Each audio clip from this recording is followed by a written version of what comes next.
రవి గారు చెప్పిన ప్రతి మాటని నేను 100% తీవ్రంగా ఖండిస్తున్నా.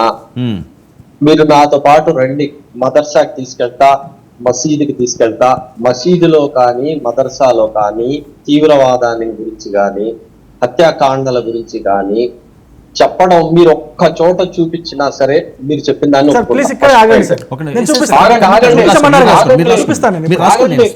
మీకు అసలు పద్ధతి తెలియదు. ఎందుకు చూపించమంటారు? ఎప్పుడు చెప్తా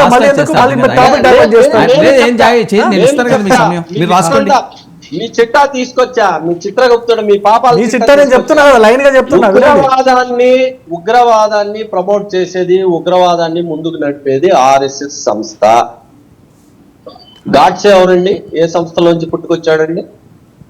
ఈ మాలేగాం ప్రేలుళ్ళు కానివ్వండి, అజ్మీర్ దర్గా ప్రేలుళ్ళు కానివ్వండి,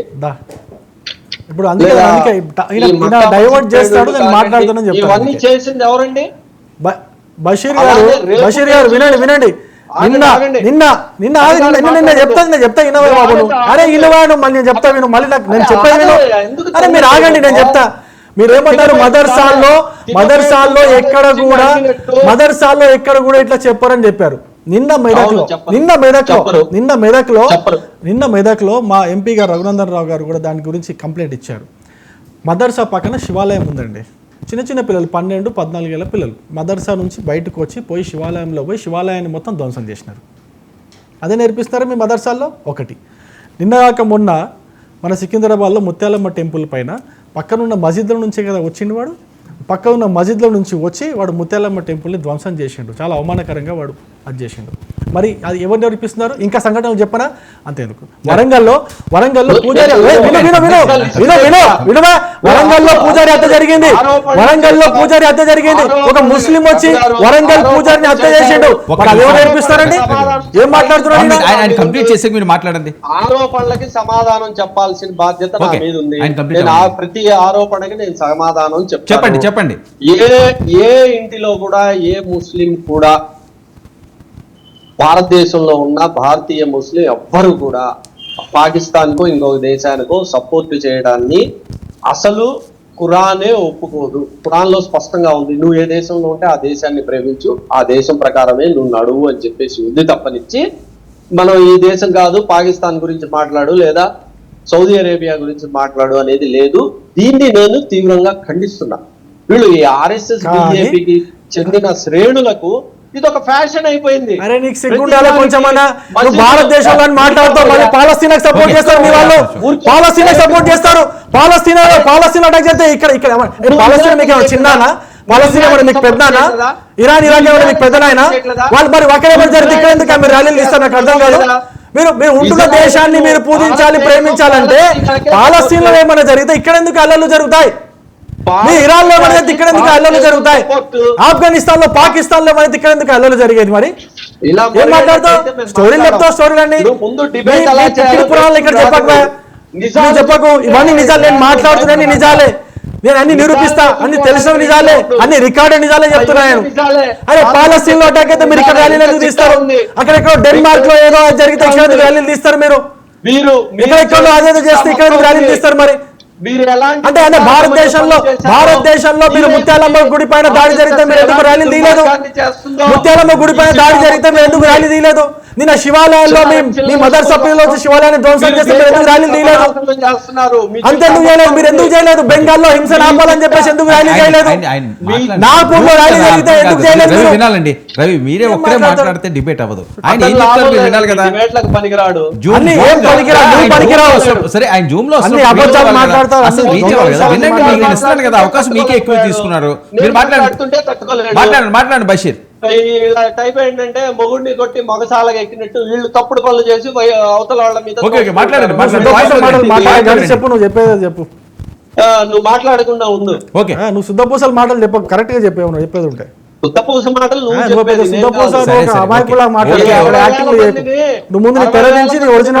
వాట్సాప్ లో, ఫేస్బుక్ లో ఎలాంటి వేస్తున్నారో మీ జీవితాలన్నీ, మీ బ్రతుకులన్నీ తెలుసు. ఏం తెలుసు నీకు? నీ పార్టీ పేర్లో పెట్టుకున్న ముస్లిం లీగ్ అని నువ్వు సెక్యులర్ పార్టీ ఎట్లయితావు? నీ పార్టీ పేరు పెట్టుకున్న ముస్లిం లీగ్ అని నువ్వు సెక్యులర్ పార్టీ ఎట్లయితావు? పెద్ద ఇక్కడ వచ్చి సెక్యులర్ విషయం నువ్వు నీ పార్టీ పేరులోనే ముస్లిం అని ఉంది, నువ్వు సెక్యులర్ ఎట్లయితే వచ్చి టీవీల ముందు మాట్లాడుతావు? అసలు నేను ఎవరు పిలుస్తున్నారు? అసలు నువ్వు ఒక సెక్యులర్ వా? నీ పార్టీ పేరులో ముస్లిం అంటే నువ్వు సెక్యులర్ ఎట్లయితావు? సెక్యులర్ ఎట్లయితావు? వచ్చి నన్ను అడుగుతున్నావు మళ్ళీ నువ్వు. అసలు డిబేట్లకు నీకు అర్హత ఉందా రావడానికి? నీ పార్టీ పేరులో ముస్లిం పెట్టుకొని నువ్వు సెక్యులర్ ఎట్లయితావు?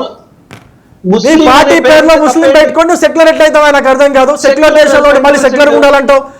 భాజపా సెక్యులర్ ఉండాలా, మిగతా వాళ్ళందరూ సెక్యులర్ ఉండాలా, నువ్వు మాత్రం నీ పార్టీ పేరులో ముస్లిం పెట్టుకోవాలి. గుండాలో మాట్లాడడానికి మీ తప్పులు, మీ తప్పుడు పనులు, మీ దేశద్రోహ పనులు, స్వాతంత్రంలో మీరు ఎలాగ బ్రిటిష్ వాళ్ళ బూట్లు నాకారు ఇవన్నీ చెప్తూ ఉంటే పక్కదో నువ్వేం బీకినావు అన్ని తెలుసులే. నువ్వు ఎవరి దగ్గర పోయి మౌంట్ బాటెన్ ఏం నాకితే నీకు వచ్చిందో నాకు తెలుసులే. నువ్వు పోయి మౌంట్ బాటెన్ ఏం నాకితే నీకు పాకిస్తాన్ ఇచ్చిండో తెలుసా? ఏం నాకినావు మరి? ఏం నాకినావు నువ్వు? మాట్లాడనీకుండా అడ్డుపడుతున్నా. నువ్వు రైటో నేను రైటో తెలుసు కదా, ఎందుకు భయపడిపోతున్నావు?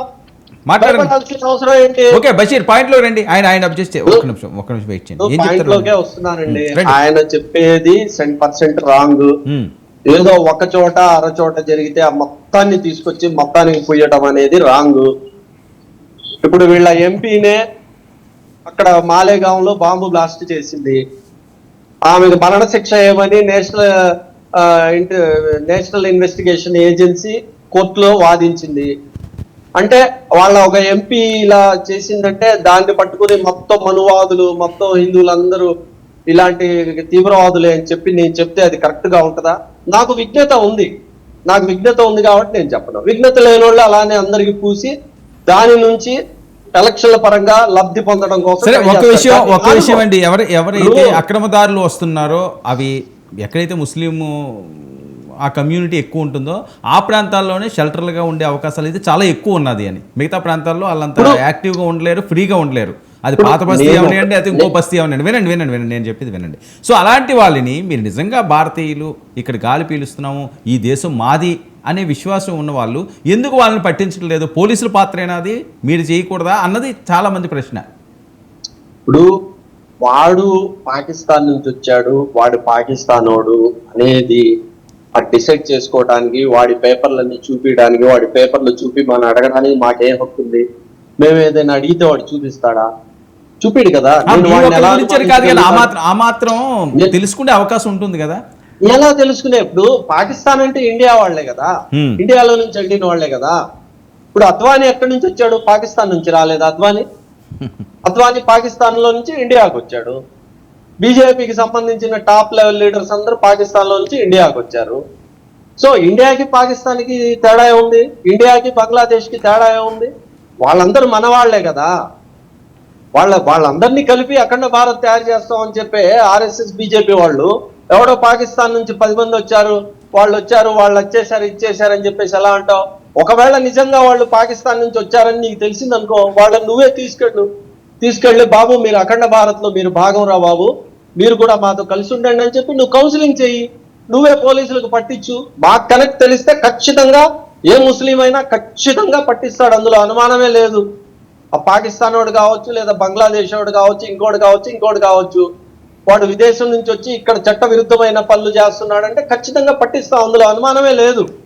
కాబట్టి నేను అనేది ఏంటంటే ఆరోపణలు చెయ్యవద్దు, గుడ్డ కాల్చి మెడలో వేయవద్దు. స్పష్టంగా ఏదైనా ఉంటే, ఎవడైనా తప్పు చేస్తే పోలీసులకు పట్టించండి. ఓకే, సింపుల్ గా. మేము అడ్డుపడం. చెప్పండి. నేను ఆరోపణలు అంటాడు. నేను నాగపూర్లలో ఆరోపణలు అండి, నిజం కాదా? బెంగాల్ హత్యలు ఆరోపణలు అండి, నిజం కాదా? విసిరిన వాళ్ళు ఆర్ఎస్ఎస్ కార్యకర్తలు, వాళ్ళని పట్టుకున్నారు. అయిపోయిందా? టోపీలు ఇవన్నీ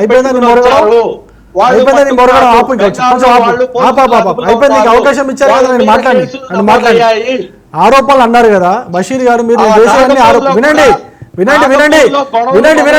నేను చేసేవన్నీ ఆరోపణలు కాదు, నేను చేసేవన్నీ కూడా ఆన్ రికార్డ్ జరిగినవి.